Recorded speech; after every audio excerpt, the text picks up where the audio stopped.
Hey everyone, welcome back to Affirmative Reaction here on SiriusXM Progress Channel 127. I'm Jorge Olivares, and if you've been tuning into my show for the past several months, you know that I've talked openly about my obsession over a new show on Netflix called Casa de las Flores, and I've talked about how I've told everybody in my life to watch it, and we've watched it several times. And I'm very much excited because the creator and director of that show, La Casa de las Flores, Manolo, is behind a new movie. And as soon as we were told that this movie was coming to New York City, we definitely wanted to see it because a lot of the themes that you see on the show are present in the film, where you talk about identity and kind of how people think they know you but don't really know you, and it's not until things come to a head that you realize that the people who are in your life might not really be the people you think that they are. And so, very much excited to talk about a new film called Perfectos Desconocidos, or Perfect Strangers. And there are several stars in this film, including Manuel Garcia Rulfo, who you've seen several times on the screen in movies like Murder on the Orient Express and also The Magnificent Seven. But very excited to welcome both Manolo and Manuel to SiriusXM Progress. Thanks for joining me today. Thank you, man. Thank you. So, primeramente, how did you guys come to know each other? I know you've worked together before, but was that the first time you all met? No, we're friends from a long time. Yeah. Yeah. We are from the same place. We grew up in Guadalajara, and we have the same stuff. Mutual friends and circle of people. But yeah, we met a long time ago. Unfortunately. So does that help when working together, knowing that you have this base of friendship to kind of work off of? Yeah, of course helps because we have a very good communication and we are very close, so we can understand very easy. But in other way, we fight a lot, no? Because we feel more comfortable to fight and sometimes I forget. I find myself talking to Manolo Caro, my friend, instead of the director. Because it has to have there's protocols in cinema or film that you have to call him sir to the director and all this. And I find myself talking to the friend. I'm like, no, this is it, But does that make you nervous working with each other because of the fact that you have this friendship? I love working with him. I feel so comfortable. And Manolo has something so special when he comes to working with actors because he's so calm, and he makes you feel so very, very comfortable. Yeah. He used to feel nervous with the comedy, no? Mostly with the comedy, not with Manolo, but with the comedy, I'm always feeling a little nervous. Because always I'm over the top and. Manolo, his characters are like they're very out there, very campy. I like that they're whimsical but still somewhat realistic. Like you kind of know, especially at the dinner table with everybody who's a part of Perfectos Desconocidos, you kind of know one of those people in your life, and that's what helps make the scenario of it all realistic, because you see, like, who Mario is, who Eva is, who Pepe is. And so I think that helps with the connection that people make with the film. So just to let everybody know, the overall premise of the film is a group of friends, people that you assume have known each other for quite some time, are meeting at a dinner table, and they decided to take part in this game. They're leaving all of their phones on the table, and whoever gets a message, whoever gets a phone call, that message and phone call becomes incredibly public. And pretty much like the title expresses, sometimes the people that you think you know are actual strangers. And I think the thing that helps with this particular film is the generation that we're living in. We live in this world that's very much connected on social media. Everybody's sending texts, but sometimes people don't know each other face to face. Manolo, this is actually a recreation of of a film that was already previously made in Spain, I believe, right? Yeah, the first time that Perfect Stranger comes out was in Italy. Oh, okay. Yeah, 2 years ago. Last year, Spain made the remake with Alex de la Iglesia, and maybe it's the most important remake. And now we are making the Latin America version of Perfect Stranger. But it's like a phenomenon because now, for example, it's a version in Turkey, in Greece, in Korea. Yesterday or 2 days ago, I saw the trailer of the Chinese version. Oh my God! and it's so cool. Yeah, but I think it's because of that, though. Everybody, no matter the language we speak, everybody's connected on their phones, and a lot of the focus is on the phones. And one of the lines in the movie is how this is our little black box, and it has all of our information, and it has all this stuff about us that only we know, and it's very rare if somebody else in our life knows. So to that effect, I want to ask, how often are each of you on your cell phones a day? I'll ask Manuel first.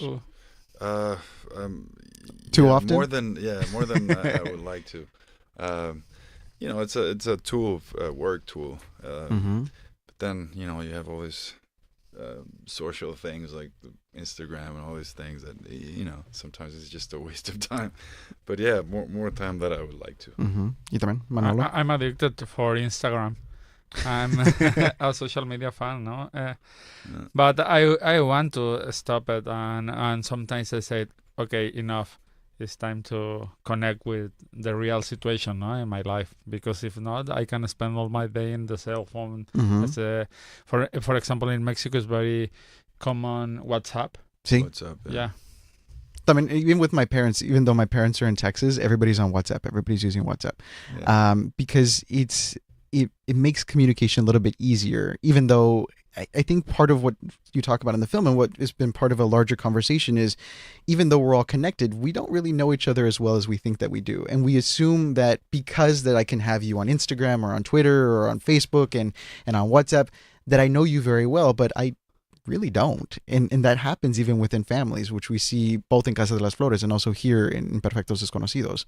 And so I'm curious for you, Manuel, when you get the script and you see that this is part of the story, does it hit a little close to home knowing that this is, I mean, nobody can escape the effects of social media. Nobody can escape the fact that we are so much on our phone that sometimes it is hard to be who we think that we are with our friends. Yeah. Yeah, no, I mean, it was, I think that's why it's such a phenomenon, the films in all over the world. And I think that's why in Mexico it's been such a success film, because like you said, everybody feels connected to the theme. It's very actual theme that Manolo or the story puts out there. So yeah, of course I was, it's a great script, it's a great story. As soon as I wrote it, it reads so, the pace is so cool, and in the hands or in the mind of Manolo, I thought right away that it was going to be a great, because it almost feels like Manolo came up with the story, if it feels like his characters and his story. So I knew it was going to be a great film. I agree with how you describe it. The pacing it's literally every second something's happening. Yes, and it just keeps moving and moving and moving. And I was describing it a little bit earlier as kind of a thriller, because you're on the edge of your seat, like what's going to happen, whose message is going to come in first that's going to be read on the table. But Manolo, do you describe it as a comedy drama? How would you best like describe? A horror movie, I describe it. Yeah. Is that how you would describe it? Yeah, of course it's a comedy, but it's a very, very amazing script, no? And I think that's the idea, to have that feeling that everything is all the time. It's like the climax, no, of the movie. Sí. It's very strange, but the first time that I saw the Spanish version, I remember that I feel very, very nervous in the cinema. No, I said, okay, this is comedy, but the same like you, but I feel very stressed about. Because I went to go see the movie and I took my roommate, and every time we'd look at each other like, oh my God, what's going to happen? What's going to happen to this person? Because so many different themes are talked about throughout the course of the film. There's talks about identity, talks about infidelity, talks about how parents interact with their children. There's one scene in particular that I think won over everybody, where the dad talks to the daughter on the phone. But we can talk about that a little bit later. But most of what the film takes place in the dining room. And so from an acting perspective, how fun is that, knowing that you have this one set and this is the place where a lot of the action is going to take place? Right. Or is it kind of stressful? It was very fun because we had a lot of chemistry with all the actors and the way Manolo directs, but it was a little stressful because everything happens in time, in a line time, and so we shot. Sometimes you have to have the continuity becomes a little bit of a problem, so because if you're drinking something, then you have to remember that for 3 days you're gonna have to be doing the same thing, otherwise it's not gonna match. But other than that, it was really, really fun because the way Manolo did it, and it's kind of like putting a play, like in one stage, and so it was really fun for the actors. We had a blast, man. I don't know. For the director, how hard is that to use? It was complicated. Yeah, it looks very easy. Perfectos Desconocidos looks like it's a very easy movie because all is in the same place, no? Around this table, but it's complicated because it's a lot of things, a lot of dialogues, no? But I really enjoy it. I think that the group of actors are amazing, and for me, that's the most important thing. I think something that speaks a lot to, because my roommate's also Latino, speaks about to the story is the significance of the table and eating with Latinos. Like that's where a lot of the conversations, that's where a lot of the family is. It really does center around food and center around communicating over a table. Do you see some of that comes into when you do something like this kind of story? No, I'm going to say something that, for example, if you saw another version of Perfectos Desconocidos, it's very different because it's about, now our version is about the Latinos, that how we are, no? That we are more passionate and funny, and we drunk a lot and dramatic, very dramatic. That's the idea, because for example, in Korea, I suppose that is very different, the version of Perfect Stranger, because maybe they used to have another, like... Yeah, I think you can see the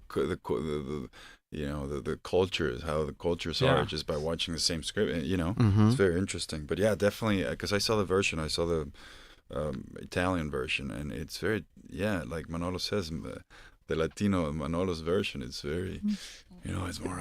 It's very heightened, there, yes, because that's where we are. That's Latinos are just, we're crazy, man, in a good way, and we love them. We are crazy in a good way. Just to remind our listeners, you are listening to Affirmative Reaction. I'm here with Manolo Caro and Manuel Garcia Rulfo. You should go see Perfectos Desconocidos. It's now available here in American theaters. But I'm curious for you, Manuel, when you're interacting with, because it is an ensemble piece, does that help inform your decision of how you act as an actor when you sort of playing off of, there's, I believe, 5 or 6 other actors at the table at all times? That must be very helpful in terms of making decisions for you, right? Yeah, definitely, especially with this kind of actors, which I respect so much, Bruno and Cecilia, Claudia, and Mariana.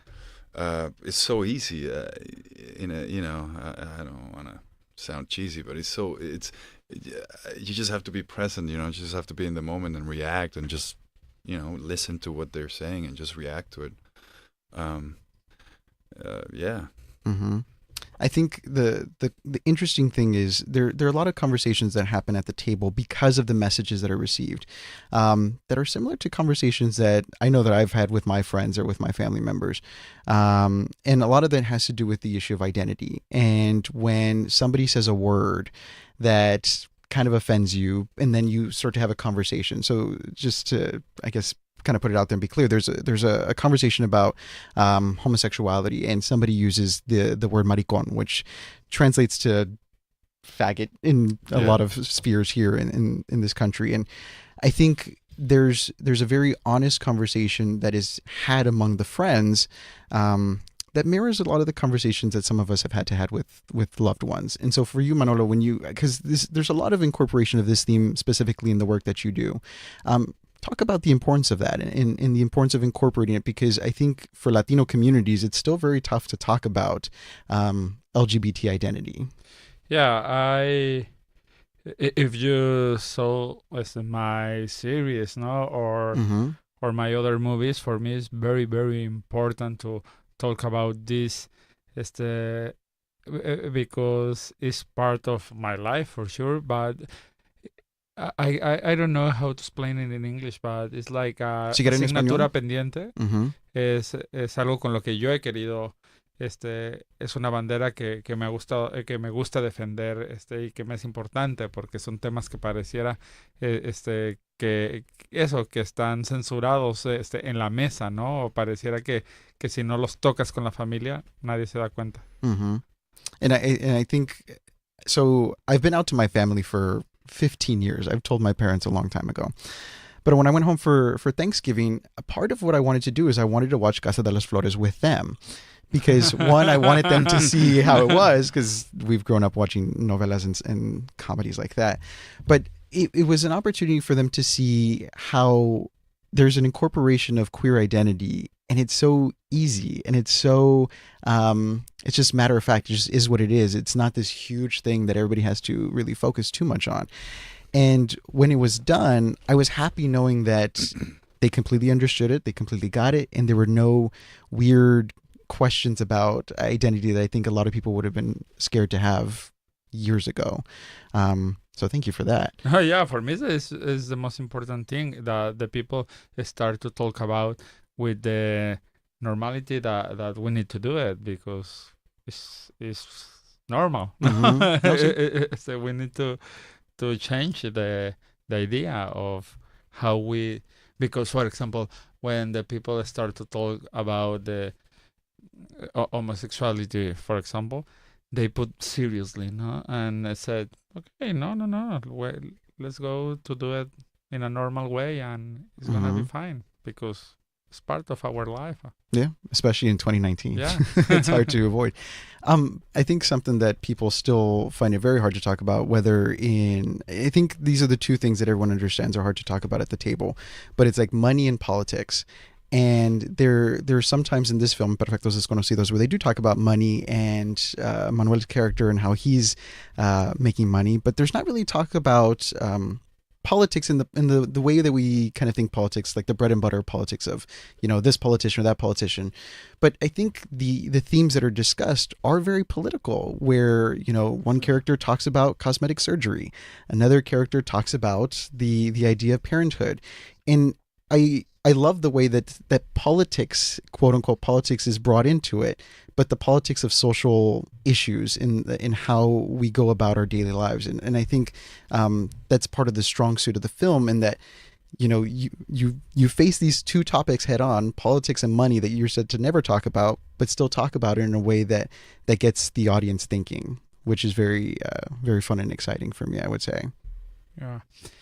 I think that's incredible, because it's part of this amazing script, no, that we have un abanico, yeah, de temas, no, de los cuales se puede hacer una crítica, una reflexión, no, puede haber un espejo. Y eso es impresionante para mí. Yo cuando leí el guión me pareció eso, que estábamos hablando de una comedia, pero una comedia muy inteligente, sí, y una comedia que nos confrontaba a nuestra realidad. Y que en 1 hora y media pasaba por esto, por temas incómodos, políticos, arraigados a nuestra familia, y esto es una joya que suceda en un género como la comedia. Sí. And talk about what it's been like bringing that to an American audience. And it's been a success in Mexico. And so now that the film is available in America, how important is that for you, knowing that English language audiences will be able to experience Perfectos Desconocidos? Bueno, I want to know what's going to happen. I saw the reactions in the Palm Springs Festival, and I was very happy because all of the audience are Americans in the Palm Springs, and I said, "Oh, okay, let's veamos, no, what happens," and they have a great time, and they connect with our culture, but they still looking each other in the characters, no? And I saw, for example, at the end of the screening that they start to talk about that. Oh, I need to erase in my cell phone some conversations, some groups of WhatsApps, no, because we can hurt, no, our family of nuestras parejas, no, and it's about the double standards too, no. Manuel, for you, knowing that this is now available to U.S. audiences, how exciting is that for you as an actor?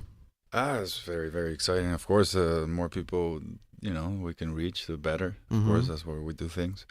But yeah, I think like Manolo says, people, it doesn't matter their background, they're going to connect because it's a universal, it's a universal story, universal characters. Everybody has that.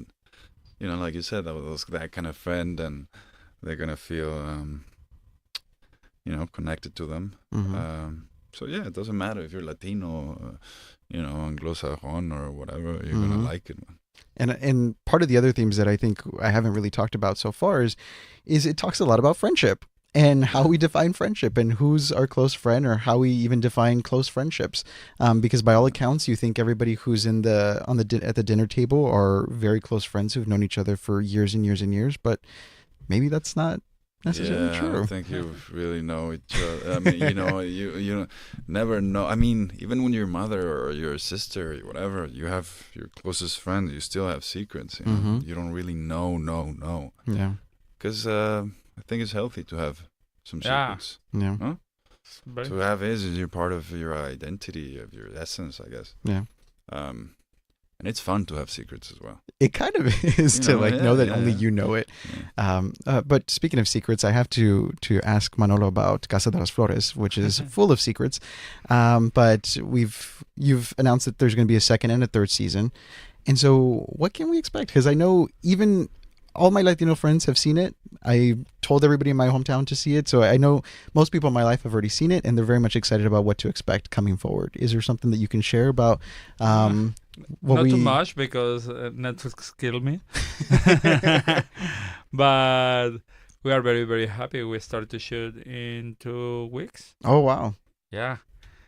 I'm very nervous about that. Yesterday I started to study the new scripts.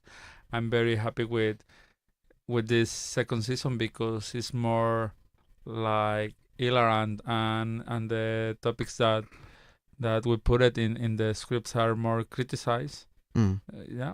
Because now we know the characters, and we know the relations, and we are gonna spend like 3 weeks in Madrid.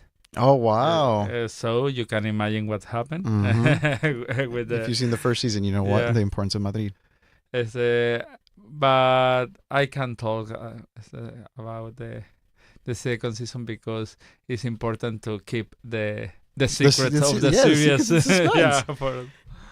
So I just want to end by asking each of you the importance of being, because I think, without going too much into it, right now in the United States, the political climate is very, very harsh, especially when people want to talk about Mexico and Mexican identity.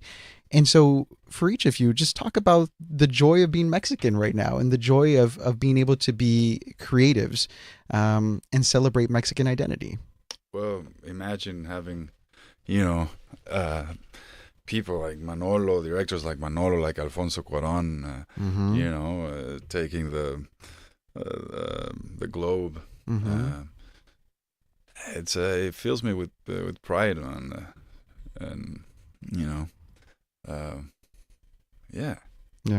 And I think that is not only a moment. No, we are part of this industry, but now we have incredible examples. No, like for example, we have the best ballet dancer in the world that is Mexican. No, Isaac Hernandez. He's incredible. Alondra de la Parra. He's one of the director orquesta. So it's very inspiring, no, for the new generations, and it's very important for the Latinos to understand that we can do whatever we want, no. Only we need to love our jobs and to be honest and to fight in a good way and to understand that we are part of this global idea of this global world, no? Mm-hmm. Pues I want to remind our listeners, please go see Perfectos Desconocidos, Perfect Strangers, which is available now. Just go ahead and search in your local area where you can find it. But very much excited to have welcomed Manolo Caro and Manuel Garcia Rulfo to Sirius X in Progress. Thanks, you guys. Thank you so much. Thank you.